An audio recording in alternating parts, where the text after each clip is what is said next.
Olá a todos que acompanham o Jornal Aperitivo. Hoje estou aqui para falar sobre o LNA, o Observatório do Pico dos Dias. Estou com o diretor, Wagner. Muito prazer em tê-lo aqui, né? É professor também, tem um currículo extenso. E desculpa aqui qualquer gafe que eu venha cometer, porque somos leigos no assunto, mas vamos conversar um pouquinho sobre astronomia, sobre o LNA, sobre um pouco da sua carreira. Obrigada por aceitar o convite. Patrícia, pessoal aqui do Jornal Aperitivo, um prazer estar com vocês, sempre muito bom aqui, principalmente na região de Piranguinho, poder falar. Eu sei que tem um alcance, né, no mundo, então é muito legal. Obrigado.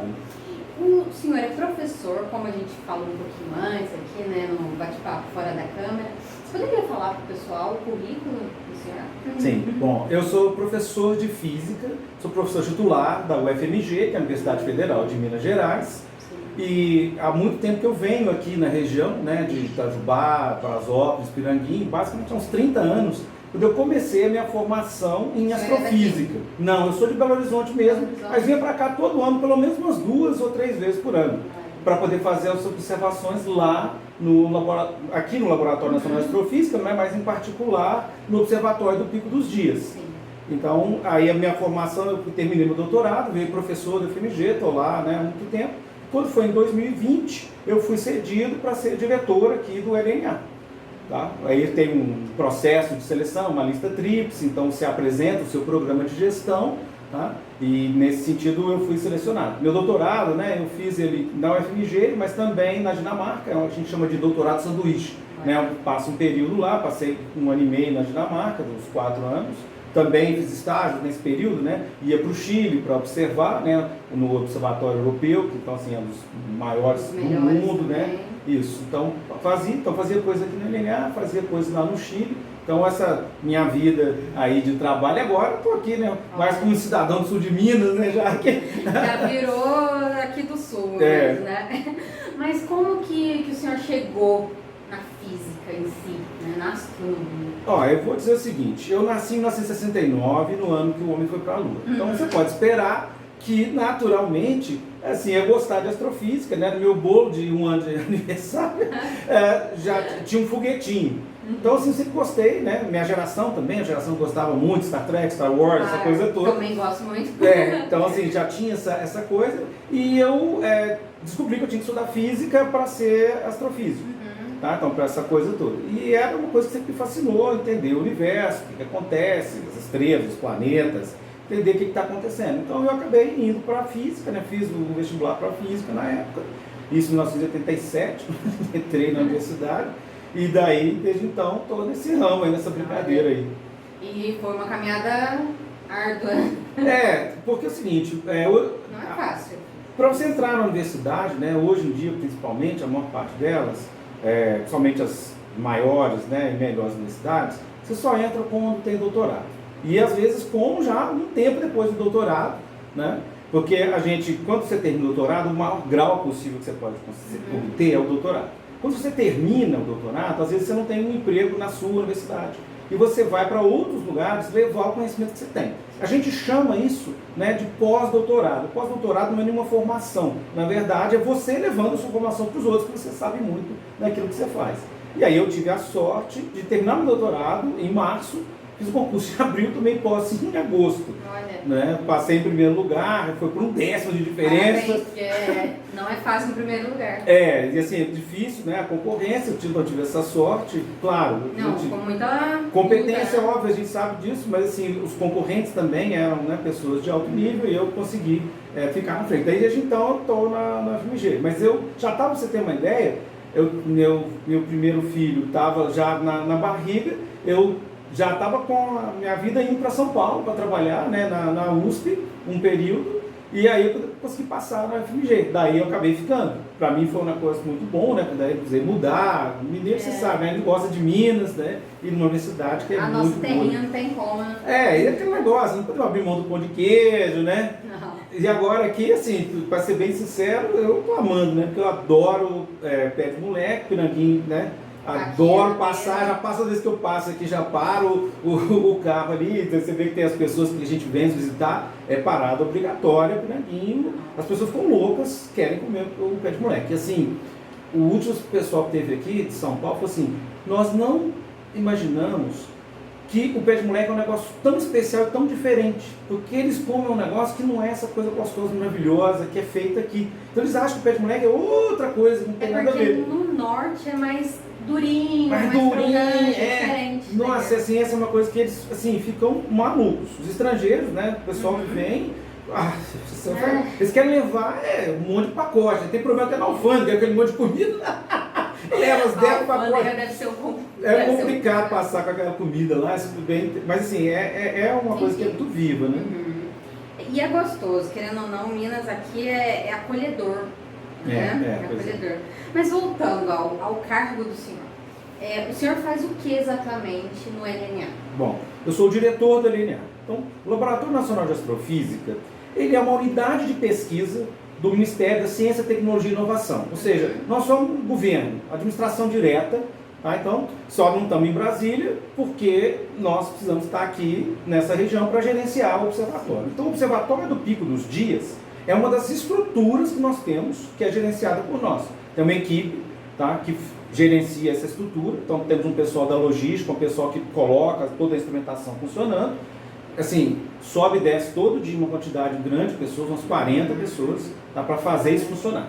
E assim, desde a parte que envolve a alimentação, a hospedagem, então a gente tem uma espécie de um mini hotel, porque o observador, ele às vezes vem de longe e ele precisa dormir e passar aqui várias noites.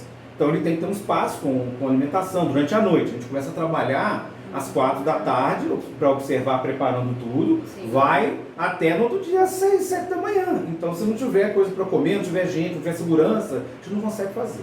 Mas o LNA, ele também ao longo do tempo, ele precisou ampliar suas capacidades observacionais. O maior telescópio brasileiro que tem em solo brasileiro, tá, ele tem 1,60 m de diâmetro do espelho principal. A gente fala de um telescópio, o tamanho dele, pelo diâmetro do espelho principal. Tá? Então, ele tem 1,60 m, é o maior que tem em solo brasileiro. Mas nós somos donos, somos coproprietários de outros telescópios. Um deles chama SOAR, ele tem 4 metros de diâmetro, tá? E ele fica no Chile.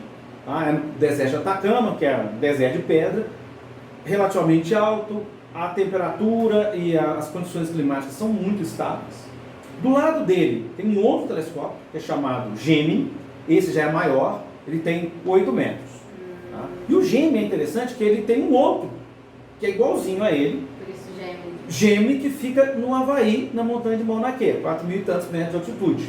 Então o Brasil, ele é coproprietário, porque essas estruturas são muito caras, as pessoas não fazem ideia, mas assim, é muito dinheiro para poder ter e para manter esses equipamentos. Mas não só isso, o LNA, ele também gerencia alguns acordos internacionais de outros telescópios com os quais a gente participa. Tá? Tem um telescópio que está sendo construído que vai monitorar o céu uma vez a cada 4 dias. Vocês imaginam você observar o céu inteiro uma vez a cada 4 dias. Nós também gerenciamos isso. Temos várias parcerias, por exemplo, o BRICS, né, que a gente então tem relação. Aqui no Observatório do Pico dos Dias tem um telescópio russo para monitorar lixo espacial. Então a gente tem várias dessas estruturas. E não é só isso. Nós também, o LNA, ele desenvolve os instrumentos. Ou seja, não é só a carcaça do carro, mas também o motor que você põe lá. Então nós somos assim muito bons no desenvolvimento de instrumentos. A gente pode, né, falar mais para frente um pouquinho deles. E assim, essa é uma das coisas que a gente também faz, porque a gente então consegue fabricar instrumentos para nós e também para outros observatórios do mundo. Então, não, você chegou num ponto que eu ia perguntar mesmo. A questão dos telescópios. Porque tem a questão do telescópio que é brasileiro, mas tem essa questão de outros países. Tem os valores que cada um vai pagando. Como funciona isso? Olha, é mais ou menos o seguinte. Você quer comprar um carro muito caro. Aqueles maravilhosos, que você acelera 0 a 100 em meio segundo. Aí você olha para sua carteira e fala, sozinho só consigo comprar os pneus. Aí você vai, os outros caras também falam, puxa, olha, eu consigo comprar um pedaço do motor, o outro. Você junta e faz um acordo, um consórcio, e esse grupo se junta para montar, construir esse equipamento, porque ele é muito caro. Tá? Para você ter uma ideia, o Brasil, ele é dono de mais ou menos 1/3 do SOAR, que é esse de 4 metros. É o maior parceiro. Co-proprietário Dessa estrutura.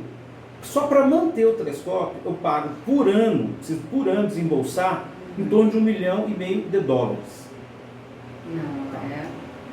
O Gêmeos, aí a coisa escalona, o negócio fica maior. Aquele negócio, você quer um carro mais potente, mais bonitão, você vai para os de 8 metros. São da maior classe de instrumentos que tem hoje. Os maiores telescópios do mundo hoje são entre 8 e 10 metros.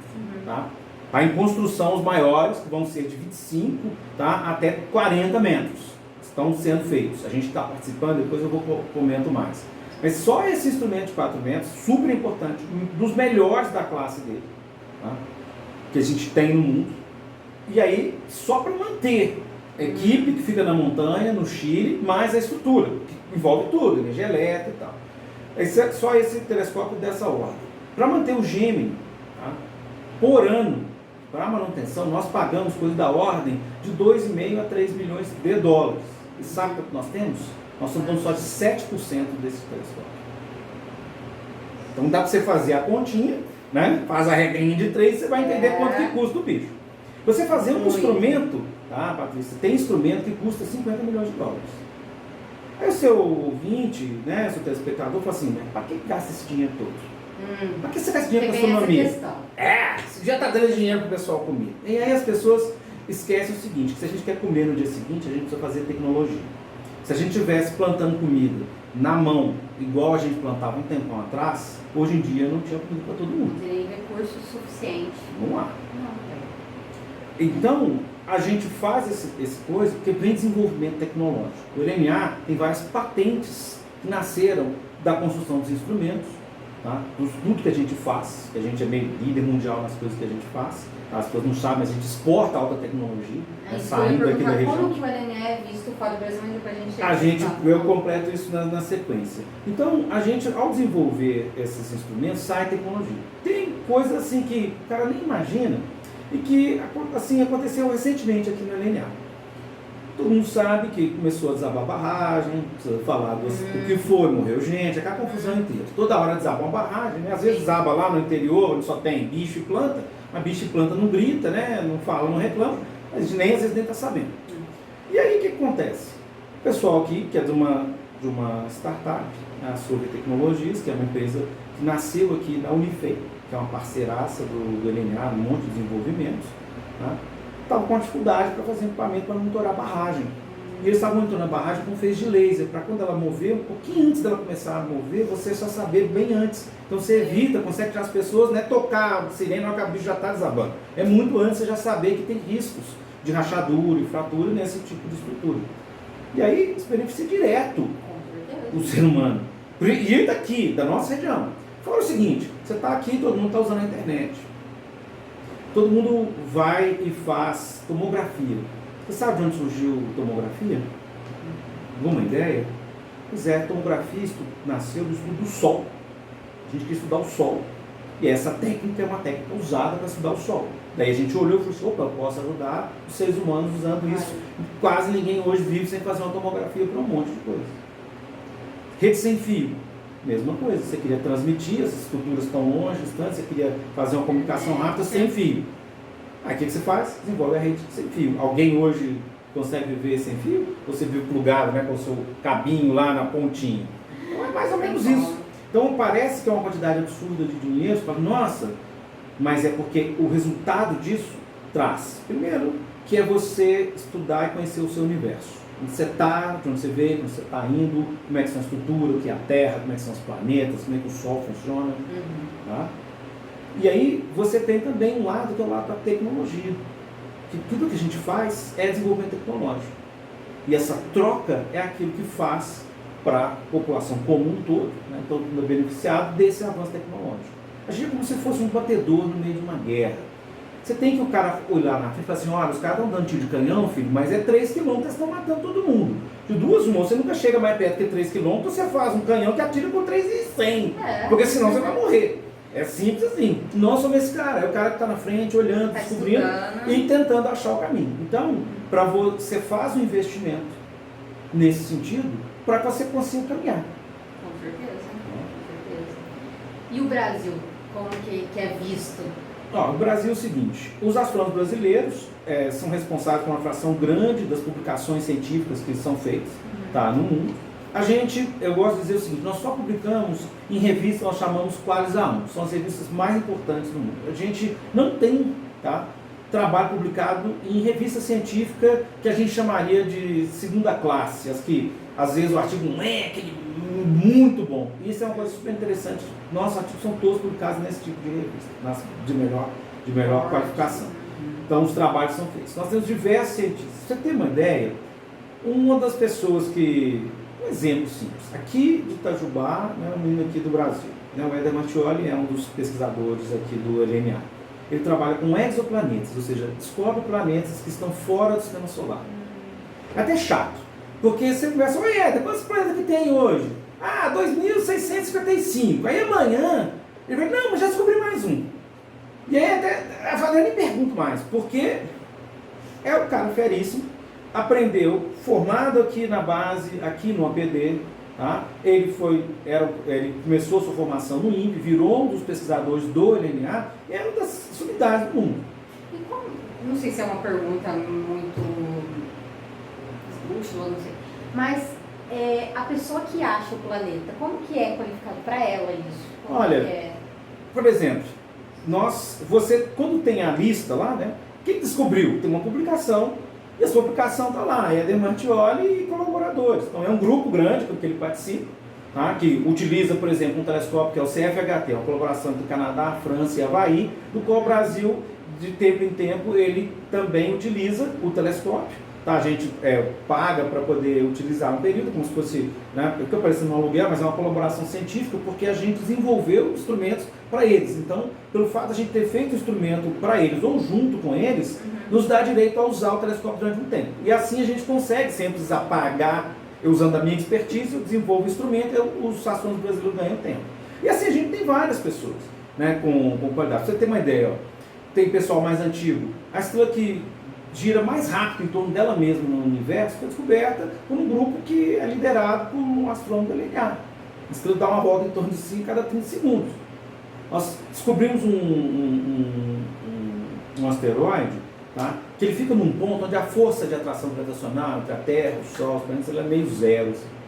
E aí o Luciano Fraga, que é também um dos pesquisadores do LNA, tá, ele é do Rio Grande do Sul, mas ele, né, ele já está há bastante tempo aqui. Ele é um cara que tem uma capacidade de utilizar o telescópio solar, esse nosso de 4 metros, que é ímpar. E ele tem que abaixar o telescópio para ele ficar muito assim, quase, sabe, na horizontal. E é muito difícil fazer isso. E o único cara que conseguiu fazer isso, chamar Luciano, vem. Ele, tá bom, né, porra? Tá, vou lá. E aí, foi. E assim, graças à expertise dele. Tem outros. Por exemplo, das pessoas que mais entendem instrumentação astronômica, sabe, no mundo, é o Bruno Castilho, que é uma pessoa que já foi até diretor do LNA. Tem ninguém que, assim, é das poucas pessoas que entendem uma quantidade absurda. Então a gente tem um número menor de pesquisadores, mas só gente muito boa. Eu, por exemplo, meu trabalho, em 2000, pouco antes de ser diretor, eu com a minha equipe, como estudante, nós descobrimos um monte de objetos que a gente chama de aglomerados estelares. O que é um aglomerado? É como se fosse um monte de cachorrinho nascendo junto. Você imagina, de repente, tem um monte de cachorrinho nascendo junto. Só que era o problema, o pessoal estava usando a inteligência artificial para descobrir esses cachorrinhos nascendo juntos. Mas é fácil descobrir os cachorrinhos nascendo juntos, eles são muito igualzinhos, né? Aqueles cachorrinhos dinamarqueses, tudo bonitinho, igualzinho. Agora, cachorro brasileiro, família brasileira. É branco, um é preto, outro é amarelo, outro é alto, outro é baixo. É aquela zoeira, né? É família brasileira. E nós somos bons de descobrir família brasileira de cachorrinho. E ele descobriu um monte. A gente começou a descobrir 3. É claro que não somos nada bobo, nem ia chamar de Vaguinho 1, 2, 3. É isso que eu ia perguntar, sobrenomes, né? Cara, como que tem umas regras da União Astronômica Internacional para você dar nome para os objetos. Tá? Nesse caso, tem uma certa autonomia. E o que a gente fez? É claro que eu chamei de UFMG 1, 2 e 3, porque é claro que eu já peguei o marketing pronto, né? Além de uma super homenagem à instituição, nossa, né? Então ele foi chamar. Tem o Dias 1, Dias 2, também aqui do APD, tem outros que foram, né, outras descobertas. Depois a gente foi descobrindo um monte, já está mais de 100 já na lista lá. Então assim, esse mais ou menos é o trabalho. Então assim, tem um trabalho que é essa coisa, então um diretor do LNA, né, que é a tua pergunta inicial. Além de ter que gerir a instituição, lida com qualquer empresário. Financeiro, RH. É tudo ali. Tem que viajar, tem que representar. Essa semana mesmo eu estava, né, no S20, são cientistas do G20. Nós tivemos um evento de 2 dias para discutir qual que é o futuro, né, que precisa fazer na ciência. Entre bioeconomia, né, a gente tem que ver a questão de equilíbrio energético, não preciso falar, né, que não dá para ficar usando só, né, queimando carvão, então a parte, né, que é com água. Então a gente discutindo isso, vai sair um documento onde a gente está recomendando o que precisa ser feito. Isso que eu te falei, a gente é o cara que está no guia, falando, ô pessoal, temos que investir nisso. Né? Então tem que lidar com o pessoal da indústria, porque a gente tem várias indústrias que vêm às vezes pedir a gente para testar coisas. O DNA aprendeu uma coisa até interessante, você ter o seguinte, nós entendemos muito de ótica, tá? Então assim, usa com a gente. E aí a gente estava fazendo os equipamentos e chegou num ponto em que não estava dando certo e a gente começou a ficar desesperado. A equipe de projeto, pessoal da automecânica, pessoal doutorado, aquele negócio, se fazendo, e o treino estava dando certo e não dava foco, aquela confusão. Você imagina, né, que você botava um óculos ruim e você botando um óculos que não está funcionando. Você acabou de ir no oftalmologista, comprou a porcaria do óculos, você põe um óculos, você chega de óculos, você estava sem o óculos. E aí estava acontecendo com a gente isso. E a gente sem entender aquela coisa, o que nós fizemos? Sabe quando você vai no seu oftalmologista e ele fala assim, traz o óculos para eu conferir? Porque se estiver errado, você vai ficar com um óculos ruim, enxergando, achando que o médico é ruim. Mas é porque por algum azar, o óculos é ruim. Hoje em dia isso até corre muito pouco. Né? Assim, hoje a tecnologia avançou muito, dificilmente você tem uma coisa que está errada. Mas no nosso caso, o que aconteceu foi isso. As lentes que deviam estar assim, imagina uma superfície de uma piscina, deve estar calminha, sem nem nada movimentando. Tem que ser assim, que ele é lisinho. O nosso estava cheio de cucuruto. Aí nós falamos, puxa vida, o pacote de cucuruto estava com a curva errada, e é claro que a gente não conseguia fazer o foco. Aí chamamos a galera, ô pessoal, desce aí que seu equipamento está ruim. Não está, vocês são brasileiros, não sei o que, não estão sabendo. Aí ela, tá beleza, vem. Aí chegaram aí, olharam, que mediu na máquina, a gente, né, já tinha medido, visto que estava errado, usamos nossa máquina, falamos, não é mesmo, estão vendendo negócio errado para um monte de gente. Descobriram que eles tinham um problema na confecção, que passou batido lá e estava ficando errado. Aí voltaram para consertar. Então a gente aprendeu a duras penas. Imagina. Então, assim, não é fácil, mas com erro que você aprende. Que a gente vai aprender. Então todo esse trabalho, para vocês terem uma ideia, assim, é um negócio muito fino. Então você tem que ter uma equipe de ponta com uma qualidade boa, que sabe o que está fazendo, tanto a parte dos técnicos, né, que são, a gente tem técnicos e tecnologistas. Eu mando fazer uma peça, tá? Uma peça mecânica. Eu não consigo fazer essa peça, muitas vezes, numa oficina mecânica comum. Porque o material que eu preciso para fazer a usinagem da peça, esculpir a peça exatamente do jeito que eu quero. Então, vocês têm uma estrutura para isso. A gente tem que ter uma estrutura. Pra você ter uma ideia, nós estamos comprando uma máquina agora, ela está chegando, ela é uma máquina de 5 eixos para fazer usinagem. Imagina você tentando, sabe quando você vai furar um furo na sua parede com a broca? Aí você faz meio ruimzinho, dá aquele buracão que estoura umas 3 vezes a bucha, aí você tem que ficar remendando e ir para o lado. Aí bate o desespero quando você não pode ir para o lado, você fica remendando. A gente está comprando uma máquina que consegue fazer um furo desse, um tijolo, sem estourar nada, perfeitinho. Mas furos minúsculos. E por que a gente precisa disso? Porque a gente precisa de equipamento com uma precisão muito alta. Justamente porque nós estamos no limite da tecnologia. Você tem ideia, a máquina está chegando, eu já estou tendo que conseguir a ajuda aqui do pessoal da Unifei e da Embel para ver se eu consigo colocar a máquina lá. Porque ela já não cabe no nosso espaço, então não dá para montá-la lá, a gente vai ter que montá-la em outro lugar. Então a gente está assim, já desesperado, porque a máquina está vindo, já vai só, estou mandando, a gente, não manda não, segura aí, espera um pouquinho. Então nessa confusão, mas então, esses equipamentos são equipamentos para as pessoas entenderem que são muito finos. Precisam de gente que opera com uma qualidade muito grande. Então o cara tem que ter uma experiência muito grande. Eu tenho uma equipe de qualidade, pra você ter uma ideia, que se eu pedir para fazer uma peça, e aí eu dei a especificação, aí manda para fazer a peça. Se a peça não vier exatamente do jeito que a gente pediu, a gente dá bomba e volta a fazer de novo. E isso que eu ia te perguntar, tem essa equipe, então pesquisadores, mecânicos, técnicos e outros engenheiros, como que eles trabalham nessa junção? Porque precisa assim, o pesquisador precisa de alguma coisa, aí como que ele vai falar com o mecânico ou com o técnico? Como funciona? Só para as pessoas terem uma ideia, é igual uma corrida de Fórmula 1, de Stock Car. Você tem um cara que é o piloto, É um cara que está ali e tem a missão de fazer o carro dar uma volta rapidíssimo. Então você tem um cara que é piloto, normalmente é o astrônomo. E aí ele falou assim, olha, a gente tem uma missão que é dar uma volta em menos de um minuto, beleza? Aí senta todo mundo e fala, olha, como é que nós vamos construir isso? Então você chama a equipe de engenharia, equipe de desenvolvimento de projetos, senta todo mundo e fala, a ciência é meu guia, eu quero observar uma determinada estrela, uma galáxia que está muito longe, com uma determinada precisão, entender o que está acontecendo lá.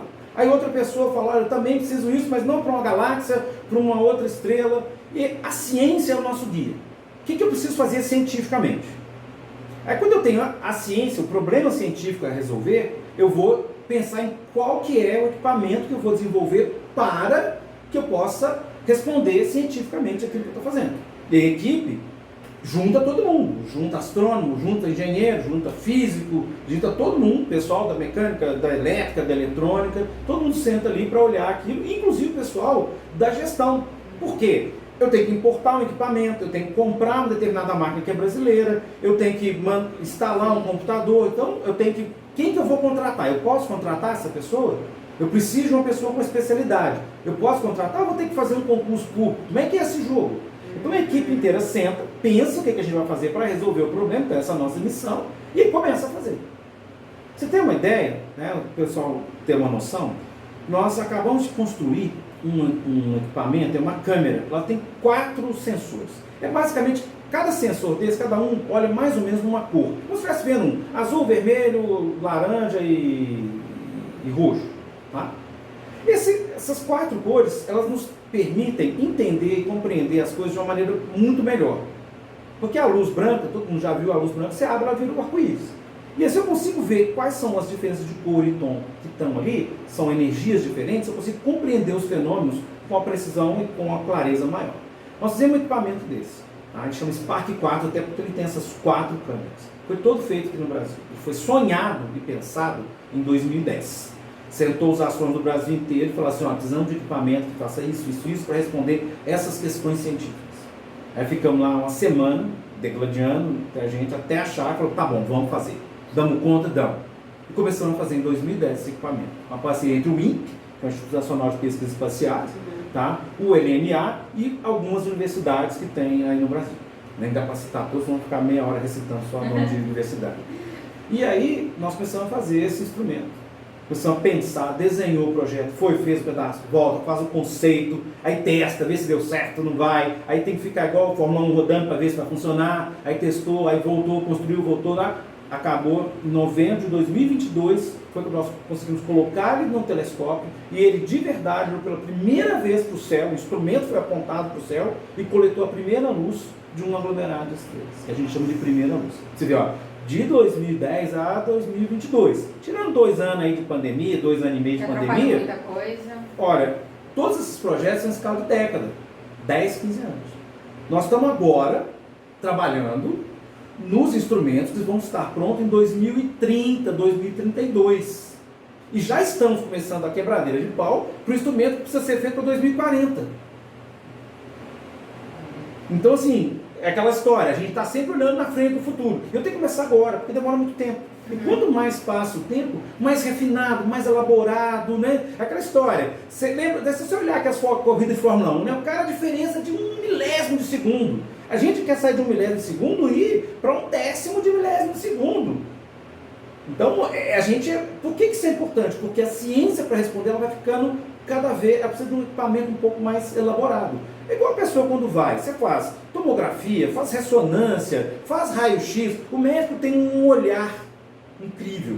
Que é um exemplo recente para as pessoas entenderem por que a gente precisa fazer isso.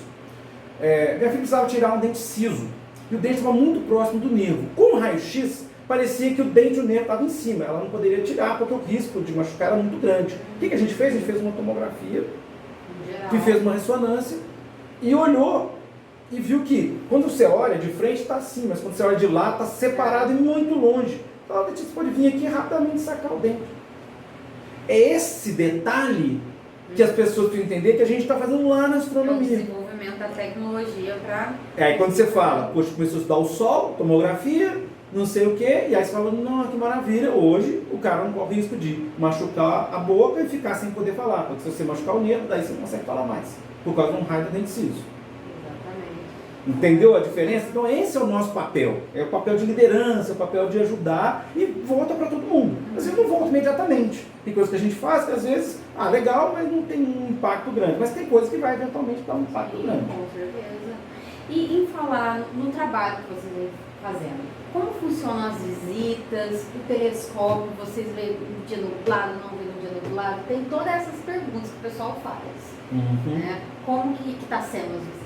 Olha, Patrícia, é o seguinte, por causa da pandemia, nós não podíamos fazer as visitas presencialmente, era muito simples, tinha que ficar isolado o máximo, né, para poder não passar doença. Então, o OPD, o Observatório do Pico dos Dias, ele não tem visitas todo dia, toda hora, aberto, o cara chegar, entrar e passear, porque muita gente andando lá em cima, tá, faz com que a poeira levante, ela fica exatamente no nível do telescópio. Então, durante a noite, nós não conseguimos observar. Então, as visitas são restritas. A gente leva as escolas, tá? Às quartas-feiras. Se a pessoa quiser levar, então ela tem que mandar um e-mail para visitas@lna.br, tá ok? Então você vai, aí é agendado, né? Então tem uma equipe que vai, faz a coisa, sobe a um número restrito de pessoas para fazer esse tipo de visitação. Palestra, aí trabalha com os meninos, faz um monte de coisa para poder entender. Eventualmente temos visitas que a gente chama de visitas oficiais. Às vezes é um prefeito que precisa ver uma estrutura, quer fazer um observatório, às vezes é um pessoal de fora que precisa de uma visita técnica para equipamento e tal. Tá? E se a pessoa, qualquer um pode escrever, e às vezes pode acontecer que um dia desse que a gente está conseguindo fazer a visita, possa receber uma pessoa ou outra. Ela tem que mandar um e-mail lá para o Visitas para ver se a gente consegue fazer o atendimento. E assim, porque a visitação e o trabalho científico, eles não podem estar juntos. Justamente por isso que eu te falei que muita gente circulando é complicado. A própria subida, né? Um pouquinho o trabalho. A gente está instalando equipamento, a pessoa não tem como circular lá, porque senão está tudo desmontado, se cai uma peça, pode machucar a pessoa. Então é um pouco mais, mais restrito. Né? Mas a gente tem, né, para atender também o público de modo geral, nós estamos retomando agora nesse próximo sábado, 16, inclusive eu que vou dar a palestra inaugural, tá? Nós temos o que a gente chama de sábados crescentes. Tá? E os sábados crescentes é exatamente onde a gente faz uma vez por mês, convida alguma pessoa para fazer a palestra, vai ser online ou presencial. Essa agora é presencial, mas ela é sempre híbrida, né? Agora a gente faz ela presencialmente, mas transmite também no nosso Facebook lá, chama laboratório.dnacional.astrofísica. Então, depois eu como não sou usuário demais desse negócio, tem que falar os nomes certinho aqui, ó. É laboratório.nacional.de.astrofísica. Mas a gente vai deixar também na matéria. Vão registrar lá. É porque como eu não uso muito esse negócio de mídia e tal, então eu não lembro os nomes. Mas a gente vai transmitir por esse canal, você não precisa ter o Facebook para assistir, é só entrar lá e vai ser transmitido. Tá? E aí o que acontece? A gente faz essas palestras de alguma temática de astronomia, né, de interesse, e a gente tem um telescópio menor que fica na sede, tá?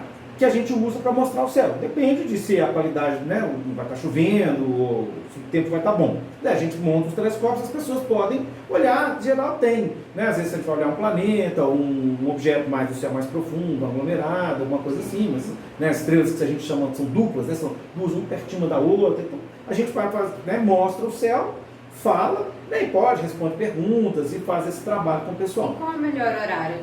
De noite, de dia? Olha só, a gente observa à noite. Tá? Então a gente tem, nosso trabalho é um trabalho noturno, ok? Nós agora vamos ter, né, vai ser instalado no Pico dos Dias um telescópio que é um telescópio solar. Daí esse cara vai trabalhar de dia, porque ele trabalha observando o sol o dia inteiro. À noite ele pode observar também, mas a prioridade dele é observar o sol.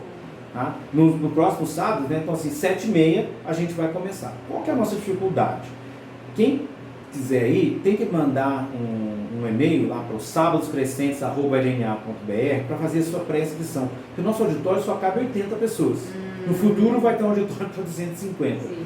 Mas assim, já está com umas 50 pessoas inscritas, não se a pessoa, né, escutou agora, sai daí e já manda um e-mail para garantir o seu lugar lá.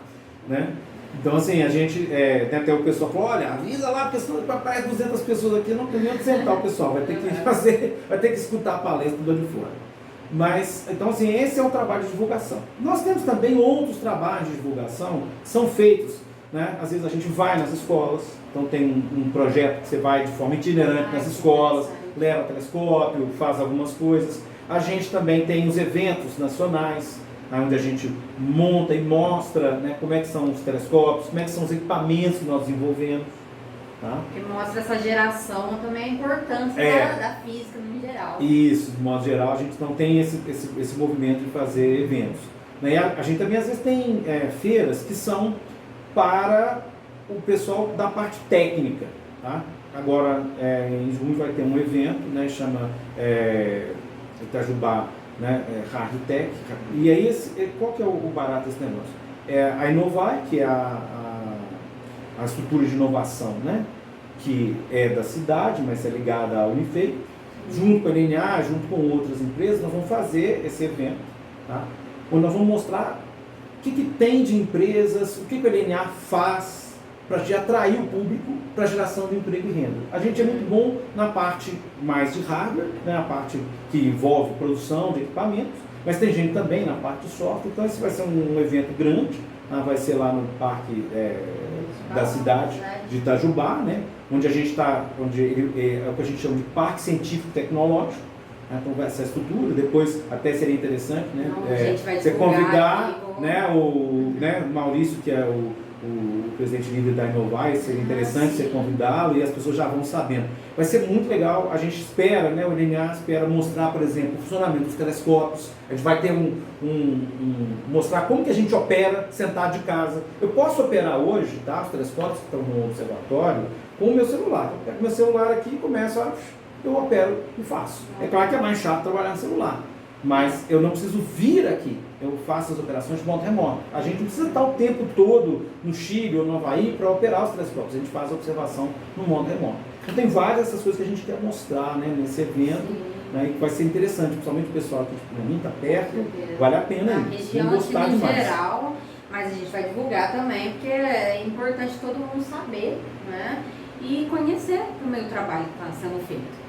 Eu ia até perguntar outra coisa, você falou em questão de sede, tem Itajubá também, tem Brasópolis, que é o observatório, e Itajubá faz o quê? Porque aí vocês vão fazer outro também, que eu fiquei escutando aqui, mas eu gostaria de falar para o povo também, o pessoal que está nos escutando. Olha só, a gente nós temos uma sede, ela tem tanto a parte administrativa quanto a parte dos laboratórios para a construção dos equipamentos. Só que os telescópios, como eu falei com vocês, eles estão ficando cada vez maiores. A nova classe de instrumentos ela vai ter de 24 até 39 metros. Assim, dá para você ter uma ideia, você dá 40 passos, mais ou menos, você vai ter uma ideia do tamanho só do espelho principal do telescópio. Esse telescópio de 39 metros, gente, ele é mais alto do que a estátua do Cristo Redentor. O tamanho dele, a altura dele. Bem alto. É um negócio monstruoso. O LNA, ele se especializou muito na questão da construção de instrumentos. Tá? A gente constrói o que a gente chama de espectrógrafos astronômicos e polarímetros astronômicos com uma qualidade que ninguém faz. Nossa equipe aprendeu a trabalhar com fibras óticas para astronomia. Como é que é uma fibra ótica para astronomia? Pega o seu cabelo, um fio de cabelo, bem um fiozinho, isso é a espessura e o tipo de uma fibra ótica. É exatamente um fio de cabelo. Agora imagine o seguinte, a gente vai pegar o seu fio de cabelo, a gente pegar aquela pontinha fininha e faz um polimento na ponta. Mas não é aquele uma reta assim, passando fatinha, cortando, não. É um negócio que é em curva, tanto de um lado quanto do outro. Você imagina de frente, ó, estou curvando assim e estou curvando assim. E depois junto essas duas pontas. Trabalho muito delicado e... Agora imagina fazer um fio de cabelo seu que tem 100 metros de comprimento. E um chumaço que tem tipo uns 1000 fios de cabelo. Pontinha por pontinha. Não é fácil não. E aí a gente é massa suprema nesse brinquedo. Faz isso com uma qualidade que ninguém mais no mundo sabe fazer. Nossas técnicas são exclusivas, então a gente tem muita parceria com observatórios do mundo todo na construção de equipamentos. Um dos equipamentos que estamos construindo agora é justamente para esse telescópio de 39 metros. Esse equipamento tem um nome bonitinho, chama Mosaic. De mosaico mesmo, ele parece um mosaico. E ele é tão grande que só a altura dele é da ordem dos 12 a 15 metros. Mas o pé direito que a gente tem mais alto lá é 5. Consigo montar mais nada. Não dá. Nem para fazer teste. Mesmo que eu não monte o instrumento todo aqui, eu não consigo nem fazer teste em certas partes. E aí essa demanda muito grande, nós conseguimos apoio da Prefeitura de Itajubá, é um projeto que vem desde 2015 e se concretizou agora em 2020, nos doou um terreno no Parque Científico e Tecnológico da cidade, né, para vocês terem referência onde tem a Prefeitura de Itajubá, bem em cima da Prefeitura. Já está enorme o prédio, já está dando para ver de longe. Daqui você consegue olhar e ver um platôzinho vermelho, um cucurutinho fazendo coisas lá. Tá? Essa vai ser a nova sede do LNA. Se tudo der certo, eu conseguir o apoio que eu estou precisando para o resto do dinheiro. Até o fim do ano a gente termina e a gente já consegue mudar. Tá? E aí, lá nós vamos conseguir nós precisamos disso para construir instrumentos maiores. Então essa expertise grande que a gente tem uma expertise em mecânica fina, nessa usinagem de muita precisão, na parte de projeto optomecânico, que não tem muita gente que sabe fazer isso para astronomia, com essa... Então gera mais uma questão de emprego. Exatamente, a geração de emprego e renda na cidade. Né? Já está gerando um monte de emprego e renda com a construção, né? Que a gente é o país da construção civil, então um monte de obra movendo. Então a gente está fazendo isso lá, vai ter essa nova sede, então esse pedaço, toda a administração dos laboratórios vão lá para lá. Inclusive nós vamos ter um benefício grande, porque a parte de oficina mecânica, de usinagem, ela gera muito resíduo e muita trepidação, ela vai ficar num prédio separado, para não atrapalhar as partes da ótica, né, que é muito sensível, e a divulgação vai ter um prédio exclusivo para divulgação. Vai ficar mais fácil as visitas.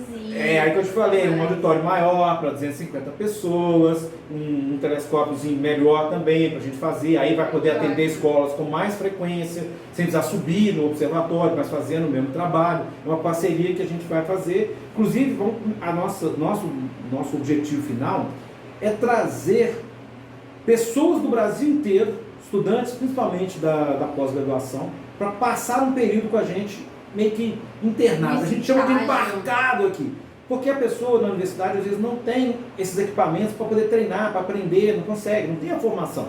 Pessoas como que a gente tem aqui, não tem jeito. Eles vão vir para cá, ficar com a gente aqui, então vão ficar hospedados na região, consumir na região, então vão também ampliar a geração de emprego e renda para atender a presença dessas pessoas aqui.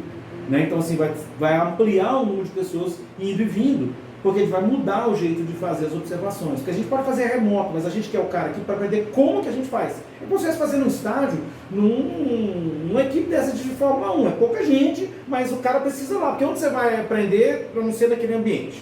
É só lá. Então a gente está... Coisas que a gente precisa na prática, senão não tem como. Exatamente. Então o jeito é fazendo por aqui. Tá? E a sede que já existe em Itajubá vai continuar ou ela já vai sair tudo de lá? A gente vai sair de lá, porque muda tudo, mas já tem uns parceiros esperando, desesperados para a gente sair. Você sabe, recentemente anunciou no Instituto Federal do Sul de Minas, aqui em Itajubá, beneficia, né, Piranguinho, Brasil, todo mundo aqui no entorno, importante essa coisa.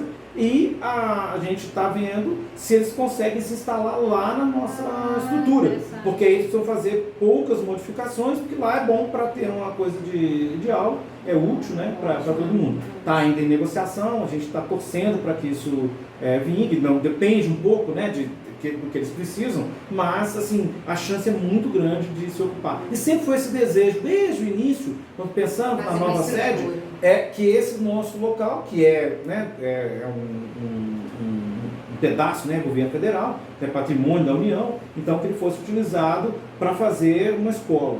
Né? E aí a gente está conseguindo, acho que vai dar tudo certo, a gente conseguir colocar o Instituto Federal Sul de Minas lá.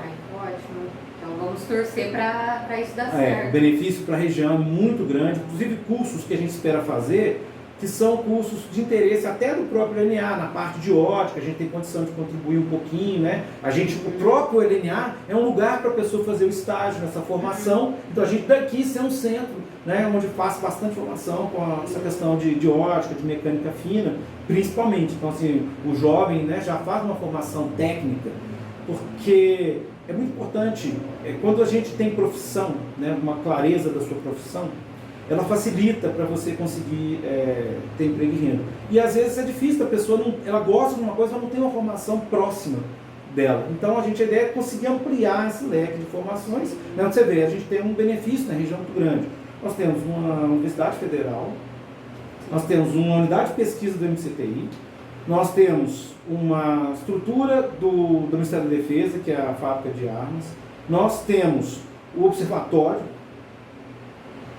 nós temos uma quantidade boa de escolas. Nós temos escolas com formação ampla, sejam privada ou pública, com uma capacidade de formação com um leque muito grande. Vem a crescer exatamente esse Instituto Federal, vem trazer uma vertente que não está completa. Então a gente vai ter nessa região aqui no sul de Minas, tá? Mas assim, focado aqui nesse nosso lugar, porque assim, você pode ir a Pouso Alegre estudar, mas vamos convenhamos, é uma hora para voltar. Esse tempo é um tempo, além de cansativo, é um negócio que complica o deslocamento. Se você tem uma coisa que está aqui, não está no máximo 15 minutos da escola, aí é uma escola como qualquer outra. Então a gente tem escolas com formação muito grande, a gente tem empresas. É fácil você lembrar, nós somos daqui a região, onde é que tem fábrica de helicóptero? Preciso continuar dizendo, não, né? Já deu para entender, né? As cidades do entorno, a capacidade de negociação, produção local, agrícola. Tem um lugar onde tem tudo. E ela tem rádio de boa qualidade, né? Olha só. É ou não é? Estou enganado? Estou falando, estou mentindo? Então, a gente tem os ingredientes tudo para ser uma região de muito destaque. Né?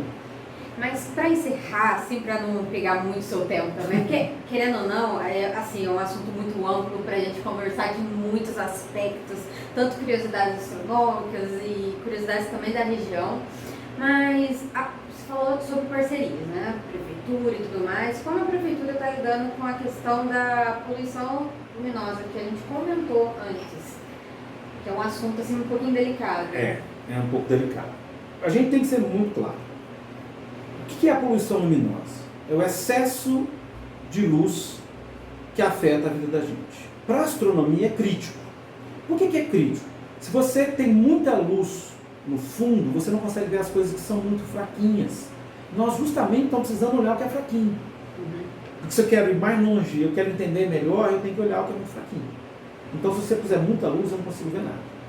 Depois eu compartilho com vocês uma manifestação técnica que a gente fez, mostrando, por exemplo, o impacto das luzes do Parque Científico e Tecnológico de Itajubá, que está com uma superiluminação. A gente tem que pagar também os devidos respeitos dos prédios. A Prefeitura de Brasópolis é uma super parceira, tá? Ela faz tudo que a gente pede na questão da poluição luminosa. Impacta e atrapalha menos a luz de Brasópolis, que está pertinho do que é que está às vezes no parque, lá em Itajubá, pela quantidade e tudo. Então, assim, eles realmente são um exemplo, a gente tem que coisar.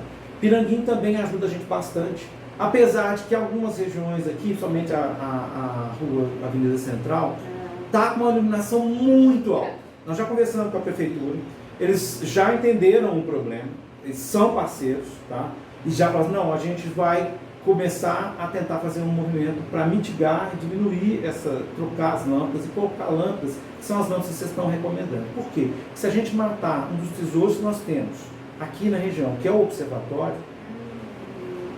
acabou. Nós estamos colocando mais 5 telescópios, na verdade mais 6 telescópios, tá? Que vão ajudar a monitorar um monte de coisa que tem sendo descoberta. Então, se a gente matar essa galinha dos ovos de ouro, a gente, perdeu um patrimônio. E não dá para aceitar isso. E a população às vezes não entende, e é importante comentar o seguinte. A ABNT, nós conseguimos aprovar uma nova norma, ela está sendo publicada, mas tem ainda um embate grande com o pessoal que vende lâmpadas, das empresas, dos sindicatos, porque durante um tempo existia uma ideia que acabou sendo equivocada, de que a superiluminação ela era boa. Chegaram-se a usar argumentos o seguinte: olha, a gente tem que iluminar muito, que vai diminuir vai parar de ter acidente de trânsito, atropelamento. Aí a gente respondeu com muita clareza, simples. Quando a gente vai cruzando um carro pelo outro na estrada, a gente joga um farol alto na frente do outro, porque daí ilumina, aí você, não precisa terminar de falar, né? Então, coisa desse tipo. A gente já viu também um excesso de iluminação. Tá? Quem tem câmera dessas que estão filmando o terreno, a rua, vai perceber o seguinte, que se você está na reta onde tem uma lâmpada dessas super brancas que estão sendo colocadas, estoura, protege quem mesmo? Protege a pessoa que fica escondida atrás daquela lâmpada. E passou, uma pessoa que está ali fugindo, acabou de roubar uma galinha ali, e cadê o cara? Não consigo ver, porque está super iluminado. O excesso de iluminação, na verdade, não ajuda a segurança, ela atrapalha. Aí o cara, então vamos botar tudo escuro. Não. Daí também a gente não pode ser hipócrita. Nós estamos dizendo que tem que ser a lâmpada certa, no lugar certo, com o projeto certo. Não é só me colocando. E tem coisas que nós estamos vendo, tá? Silvia Carneiro é uma arquiteta que trabalha, ela é de uma associação que chama Dark Sky, tá? A Orenia é parte dela também.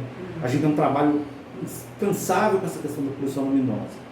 E nós estamos vendo recentemente coisas que têm prejudicado a saúde das pessoas.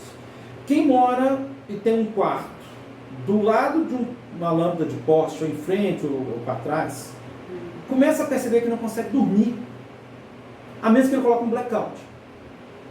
E aí você pensa, por que você não consegue fazer isso? As pessoas esquecem de um processo muito simples, que nós como seres humanos fazemos há um tempão. Tá? A luz do pôr do sol, ela fica avermelhada, e a luz do nascer do sol está avermelhada. A razão disso é uma razão muito simples. Tem muita poeira próxima do chão, a poeira ela espalha mais a luz azul. Então a luz azul bate na poeira e vai para cima, por isso que você vê o céu mais azulado. O que passa é a luz mais vermelha. Ela é menos energética, ela interage menos com as partículas de poeira. Então a gente está acostumado ao longo do tempo de um recado muito claro. Amanheceu o dia, a luz está avermelhada, ela vai clareando. No meu caso ela fala, acorda negão, vai trabalhar. E ela vai depois ficando vermelha de novo. Isso cria o que a gente chama de ciclo circadiano. É o ciclo do dia, em que você levanta, dorme. Tanto que a pessoa às vezes está com insônia, né? Porque ela queria estar dormindo e já não consegue. E aí o que você faz? Você super ilumina à noite. Aí você dá um recado para todo mundo que tem uma vida noturna, as aranhas, os bichos da noite, né? O mosquito da dengue que só pega de dia, recebe um recado, que lindo, sol da meia-noite, vamos lá picar a galera, o dia não ficou de noite. Você pega um bicho que está com fome, esperando ficar de noite, meu Deus do céu, estou com fome. Vou de dia mesmo. Estou morrendo de fome. Noite não aparece, a noite não aparece, a noite não aparece. É muito simples. Excesso de iluminação é prejudicial para o ser humano. Está todo mundo sofrendo mosquito da dengue, aí você super ilumina. E é claro que o bicho que pica de dia começa a enxergar a noite como dia. Então não tem tempo. Mas depois você é picado em casa, quando você chega em casa, está tranquilão, sentado vendo a sua televisão, beleza. E a pergunta que a gente faz é o seguinte, em sã consciência você colocaria uma lâmpada de 200 watts, super branca na sua sala, para assistir televisão? No seu quarto de dormir você faria isso? Então, meu querido, por que você está fazendo isso nas ruas? Aí o prefeito fica vendido. Porque você vê a rua principal super iluminada, o cara do lado reclama com ele que ele não está olhando, que a rua está escura, que está apagada. Não. Meu caro, a outra rua está muito iluminada. Desnecessariamente. Porque não se fez um projeto luminotécnico. Não se olhou exatamente com a potência das lâmpadas. Você poder desligar as lâmpadas durante a noite. Você não está passando ninguém, não está acontecendo nada. Passou alguém, a lâmpada acende. Você faz na casa da gente. Aí você vai falar com o prefeito que ele tem que fazer o que você não faz em casa. Bom, eu estou achando que a galera virou sócio da CEMIG. Que deve receber. Porque as pessoas esquecem, não leem na conta, escrito assim, né, qual que é a taxa de iluminação pública. Que é a função do consumo em quilowatt-hora. Aí você põe uma luz de 200 watts, 150. Para quê? Para nada. Para pagar a conta. Depois reclama, quando a luz está alta. Paguei R$40, R$50 de iluminação pública. Continua reclamando, amiguinho. Mas só a culpa é sua. Você foi lá abrir para o prefeito. Você deixou os caras que não fizeram o projeto luminotécnico só enfiar a lâmpada lá, porque não tem projeto nenhum. E se tiver, eles vão tomar ferro, porque a gente vai provar que esse projeto é errado. Nem precisa ser um cara especialista em ótica. Qualquer um na sua casa é capaz de olhar e falar assim, filho, nós estamos iluminando demais, nós estamos gastando dinheiro, energia, para que isso? Aí quando a conta fica mais alta, por quê? Porque você dá uma pau da tarifa amarela, tarifa vermelha, o cara reclama. Mas você mesmo está gerando consumo. Na sua casa você apaga a lâmpada, você não deixa a lâmpada ligada. Por que razão que você quer a lâmpada ligada? Na rua, o tempo inteiro? Proteger quem? Então, esse é um ressalto para todo mundo e também para até vereadores e tudo mais que possam verificar a iluminação da sua cidade e conversar também com o prefeito e tudo mais, porque aí... Na dúvida, né? Vai no RNA, a gente é capaz de ajudar, de orientar qual que é a temperatura, a gente chama de temperatura de cor. A lâmpada aqui é uma lâmpada mais avermelhada, ela inclusive prejudica menos. Você quer fazer um teste? É o seguinte... Pega uma lâmpada mais vermelha e uma lâmpada dessas bem azulada. Aí você de noite faz um teste. Você liga a lâmpada bem azulada, bem esbranquiçada, e aí espera um pouquinho e vê quanto tempo você demora para conseguir enxergar as coisas que estão mais no escuro. Depois você liga uma lâmpada vermelha e vê quanto tempo você gasta para conseguir enxergar as coisas que estão mais no escuro. Faz o teste, não vou dar a resposta não. Deixa a galera fazer o teste. Bom, acho que você já sabe a resposta, né? Não precisa falar, né? Mas, para encerrar, você gostaria de dar um recado para o pessoal que está nos escutando aqui, nos assistindo, para o pessoal também que quer ir para a área de física? Bom, a primeira coisa que eu faço é agradecer a oportunidade que a gente está aqui. Tá um trabalho muito importante que vocês fazem. Na região, a gente sabe que tem um impacto para muita coisa. Obrigado às pessoas por terem parado de escutar, né, esse cabeçudão aqui falando. E a gente está fazendo isso em prol da comunidade. Então, o LNA existe para devolver para todo mundo, tá? Direta ou indiretamente. Para você que quer estudar astrofísica, você que nem a gente, que eu não vou mentir, a gente adora esse brinquedo, tá? Você vai fazer física nas instituições, né, de ensino superior, ou astronomia, os que têm o curso de astronomia. Tem poucos de astronomia especificamente, a maioria são de formação de física com a astronomia. Porque a gente, né, nós depois vem as pós. Isso, aí você vai fazer seu mestrado, doutorado, você vai continuar a aprender a fazer pesquisa. Eventualmente a gente tem, com os alunos do ensino médio, a gente tem as Olimpíadas, né, o menino pode participar, alguns projetos que a gente chama de iniciação científica, a gente vai ampliar isso com as escolas, tá, para ensinar como é que é a formação científica, como que nós fazemos ciência. Tá? E aí entender o seguinte, para começar, astronomia não é coisa para nerd da matemática, nerd da física. Virou um estereotipo. Essa coisa está dançada. E esse negócio, por que não é? Porque eu preciso do jornalista que tenha capacidade de fazer perguntas científicas. Então eu preciso que o cara que gosta de astronomia, mas ele quer ser jornalista, que ele possa buscar a formação de ciência, que ele converse com a gente, que ele aprenda a pautar, aprenda a se comunicar. Eu preciso do engenheiro, eu preciso do matemático, eu preciso do químico, eu preciso de um monte de gente. Mas história também está no jogo. Porque como você quer ensinar a história da astronomia perpassa tudo. A astronomia é uma disciplina transversal, ela está em tudo. Então a gente pode fazer, os projetos na escola são projetos onde a astronomia é um eixo excelente, transversal, que você consegue aplicar para lá. Então a gente quer também, tem as pessoas que estudam a história da astronomia, as pessoas que estudam como ensinar a astronomia. Então você tem, a astronomia é um vetor que você pode usar para um monte de coisas. Nós, LNA, nós fazemos instrumentos, nós disponibilizamos telescópios para a comunidade brasileira e internacional, que quer usar. Tem um rito, né? Você não vai chegar, eu quero usar, o cara tem que fazer um pedido, tem uma época certa, e aí esse pedido ele fala, eu quero estudar a altura das crateras da Lua. Daí tem um grupo de especialistas que vira e fala assim, olha, beleza, mas como você quer estudar isso? Você quer usar o telescópio de 1,60 m, com um determinado espectrógrafo, com uma câmera desse jeito, e o meu dado, quando eu coletado, ele vai responder essa pergunta desse jeito, desse jeito, desse jeito. Aí a gente olha e fala, filho, deixa eu te falar, não vai dar certo o que você está querendo fazer não, aqui não é o lugar, não serve, isso não vai funcionar. Ou pode também falar assim, ó, muito interessante, mas a gente já fez isso tudo, já está sabendo, essa pergunta já está respondida. Essa que você está querendo não vai mudar em nada a resposta. E aí a pessoa tem que fazer isso, uma vez, duas vezes por ano. E aí você dá reza, porque Deus tem que ajudar, que no dia São Pedrão tá bacana, que a gente ainda não aprendeu a controlar, né, assim, fazer o clima, nós só mudando do clima ainda, né, mesmo no telescópio espacial, às vezes quando tem dificuldades, né, tá lá observando, às vezes quando acaba o nitrogênio para resfriar, tem problemas de toda a natureza, tá? Então a gente faz isso, e aí a gente está aberto, né, a gente para perguntas, para responder, para procurar, para interagir. Então a gente mandar um e-mail tem um e-mail, né? Então assim, tá lá, tem o portal @lna.br, que a gente recebe todo tipo de pessoas e conversa, né?